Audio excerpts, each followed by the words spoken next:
Today we're looking at what I call zombie, and we start with a song. Give thanks with a grateful.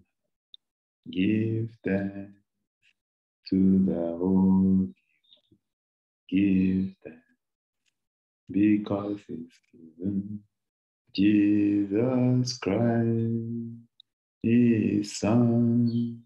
And now I confess that I am strong.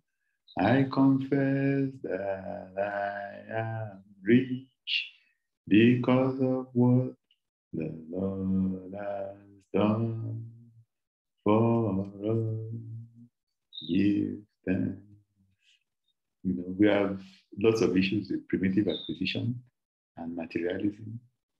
People are ready to do anything to get wealth. They are ready to do anything to hit their first millions. And so you see, because people are ready for this, of course, there's fraud if you have the opportunity for those that have access to government funds or private sector funds. They engage in a lot of fraudulent activities and all of that. And it can actually become very problematic. But for others that don't have those kinds of access, part of what they do is they sometimes get into money rituals, which can also be very problematic. And so what you find is they try to lure unsuspecting people, kill them, and then cut off sensitive parts of their bodies that are then used for money rituals.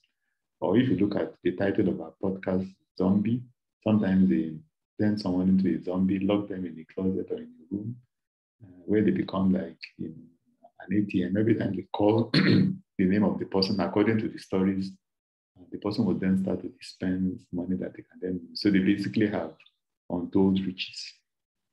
But from the accounts that we've read, even the witch doctors that perform these money rituals do not want to be paid with the money that comes from that particular activity. They want, like clean money, which says a lot about the implications, of those that engage in those kinds of money rituals. In fact, I have a friend that told me he was driving a very expensive car, and somebody was telling him, in other words, he couldn't have acquired the vehicle without shedding blood. That is what means.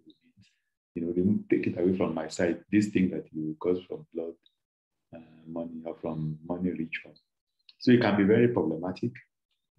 And I think for those of us that are believers, people of faith, we need to go about it the scriptural way. Of course, we also want comfort. We want to be rich, but we must know that there's a way to go about it. Deuteronomy chapter 8, verse 18.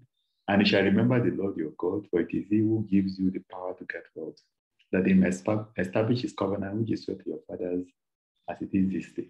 So it is God that gives us power to get wealth. It is not by power, it's not by might, it's not because of your experience or your education or your background. There are people that are much, much better than you, and they are still not doing as well as you are. So it is God that makes wealth possible. And that wealth, you are going to go about it the right way. It's not by killing someone, it's not by turning someone into a zombie. God promised Solomon wealth, but he had a lot of investment. He had ships that were going back and forth. He was trading. So God gives us power to get wealth, but he gives us the wisdom to know which businesses to invest in. And the good thing about all of this with God is that you work at it the hard way, and then you get the wealth. And Proverbs 10:22 confirms the blessings of the Lord makes one rich, and he has no sorrow to it. Those that get wealth doing this, using these kinds of shortcuts, get into all kinds of Russian bargains, what usually will result is either they run mad or there's problems in the family as a result of that wealth that they got through an illicit way. So what you want to do is to go about it God's way, because this is what makes you rich without having any kind of sorrow.